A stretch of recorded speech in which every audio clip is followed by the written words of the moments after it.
पालघर जिल्ह्याचे खासदार डॉक्टर हेमंत सौरा यांच्या पुढाकाराने पालघर जिल्ह्यातील रेल्वे थांब्याबाबत रेल्वे मंत्र्यांनी सकारात्मक भूमिका घेत 2 विशेष सन गाड्यांना पालघर येथे थांबा दिला आहे। पालघर जिल्ह्यातील वाढत्या लोकसंख्येच्या गरजा आणि वाळवंट बंदराच्या भविष्यातील विकासाला गती देण्यासाठी आवश्यक रेल्वे सेवांच्या मागण्या खासदार डॉक्टर हेमंत विष्णू सौरा यांनी दिल्लीत जाऊन केंद्रीय रेल्वे मंत्री अश्विनी वैष्णव यांच्याकडे प्रभावीपणे मांडल्या होत्या। या चर्चेत सादर करण्यात आलेल्या सविस्तर निवेदनाला पश्चिम रेल्वे प्रशासनाकडून सकारात्मक प्रतिसाद मिळाला आहे आणि 2 विशेष सन गाड्यांना पालघर येथे थांबा देण्यात आला आहे।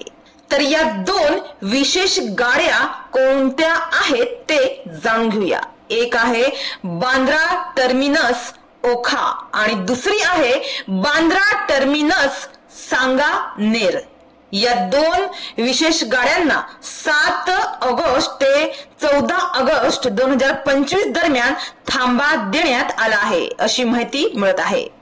तर त्याचप्रमाणे वेलकन्नी उत्सव 2025 निमित्त प्रवाशांच्या सोयीसाठी बांद्रा टर्मिनस वेलकन्नी ही विशेष गाडी सुरू करण्यात येणार आहे।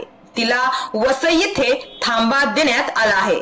तर या निर्णयामुळे पालघर व वसई विरार परिसरातील हजारो प्रवाशांना सणासुदीच्या काळात प्रवासासाठी थेट सुलभ व सोयीस्कर रेल्वे सेवेचा उपलब्ध होणार आहे।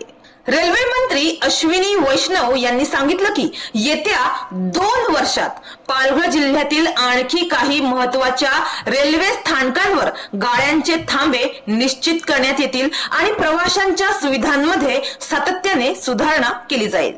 तर या सकारात्मक निर्णयाबद्दल खासदार डॉक्टर सौरा यांनी रेल्वे मंत्रालयाचे आभार मानले आणि पालघर जिल्ह्याच्या सर्वांगीण प्रगतीसाठी आपला पाठपुरावा सुरूच राहील असे या दरम्यान त्यांनी स्पष्ट केले।